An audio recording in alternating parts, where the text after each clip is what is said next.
সন্তান পড়াশোনায় মনোযোগী করার ৫টি সহজ কৌশল। আর কখনো বকাঝকা করতে হবে না। আপনার কি মনে হয় সন্তান পড়াশোনায় মন দিচ্ছে না? বারবার বলে দিতে হয়, রেগে যেতে হয়, বকাঝকা করতে হয়, তবুও ফলাফল নেই। তাহলে আজকের ভিডিওটা আপনার জন্য। কারণ আমি আজ এমন ৫টা কৌশল শেয়ার করব, যেগুলো ব্যবহার করে আপনার সন্তান শুধু পড়াশোনায় মনোযোগী হবে না, বরং পড়াশোনাকে ভালোবাসতে শুরু করবে।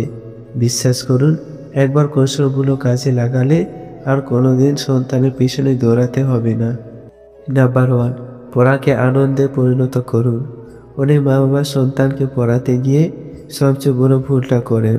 তারা পড়াকে একটা চাপ, শাস্তি বা দায়িত্ব বানিয়ে দেন। কিন্তু মনে রাখবেন, যে কাজটাকে বাচ্চা আনন্দে মনে করবে, সেটা সে নিজে থেকেই করবে। উপায়: পড়াশোনাকে গেমে পরিণত করুন। যেমন গণিত শেখাতে গেলে সংখ্যায় খেলা খেলুন, শব্দ লিখতে চাইলে ছোট্ট কুইজ করুন। একটা রঙিন টাচ বানান, যেখানে প্রতিদিন পড়া শেষ করলে তারা একটা স্টিকার লাগাবে। সপ্তাহ শেষে সেই স্টিকারের উপর ভিত্তি করে ছোট্ট পুরস্কার দিন। এই ছোট মজার খেলা তার মনে পড়াশোনার প্রতি আগ্রহ জাগাবে, কারণ সে শিখবে পড়া মানে আনন্দ, পড়া মানে খুশি। নাম্বার 2, ছোট ছোট টার্গেট দিন, বড় নয়। অধিকাংশ মা বাবা চান আজ বসে 2 ঘন্টা ধরে সব পড়া শেষ করবে, কিন্তু ছোট্ট একটা বাচ্চা বা টিনএজার কি একটানা এতটা মনোযোগ দিতে পারে? একেবারেই না। সমাধান: পড়াকে 15 মিনিট বা 20 মিনিটের ছোট ছোট ভাগে ভাগ করুন। প্রতিটি ভাগ শেষ হলে তাকে 5 মিনিট ব্রেক দিন। ব্রেকের সময় সে গান শুনতে পারে, হালকা খেলতে পারে বা পানি খেতে পারে।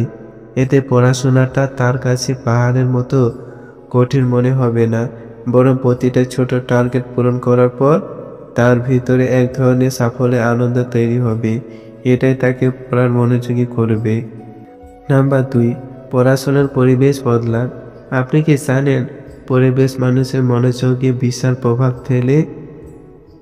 একটা ঘরে যদি টিভি চলে, মোবাইল থাকে, আওয়াজ থাকে, সন্তান যতই চেষ্টা করুক সে মনোযোগ দিতে পারে না। করণীয়: পড়ার জন্য আলাদা একটা শান্ত জায়গা তৈরি করুন। ডেস্ক পরিষ্কার রাখুন, শুধু বই, খাতা আর প্রয়োজনীয় জিনিস রাখুন। আলোটা যেন উজ্জ্বল হয়, কিন্তু চোখে না লাগে। সবচেয়ে বড় কথা, পড়ার সময় মোবাইল বা টিভি থেকে দূরে রাখুন।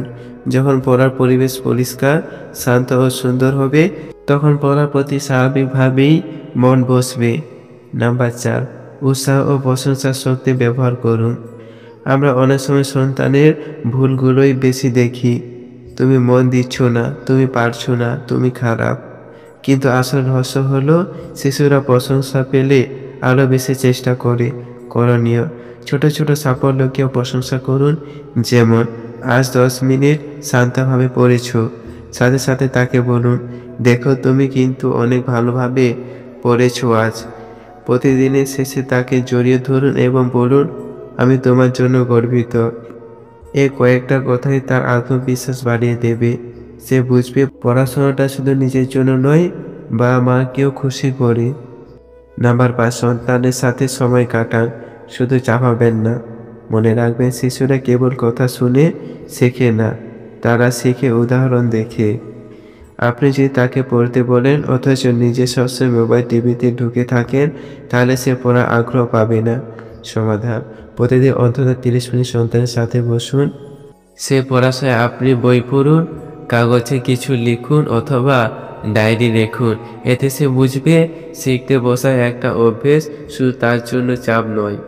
এছাড়া তার সাথে গল্প করুন, পড়ার বিষয় নিয়ে আলাপ করুন।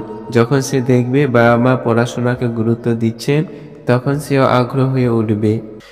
বন্ধুরা, সন্তানকে পড়াশোনায় মনোযোগী করার জন্য বারবার বকাঝকা বা রাগ করা কোনো সমাধান নয়, বরং এই 5টি কৌশল যদি আপনি নিয়মিত ব্যবহার করেন, পড়াশোনা তার কাছে আনন্দ হয়ে উঠবে। ছোট ছোট টার্গেটে সে সাফল্য পাবে, পরিবেশ তাকে মনোযোগী করবে, প্রশংসা তাকে আত্মবিশ্বাসী বানাবে, আর আপনার সঙ্গ তাকে অনুপ্রাণিত করবে। মনে রাখবেন, সন্তানের শুধু পরীক্ষায় ভালো করার জন্য নয়, জীবনের জন্য পড়াশোনার প্রতি আগ্রহ করতে হবে। তাহলে আপনার সন্তান হয়ে উঠবে একদিন সফল মানুষ।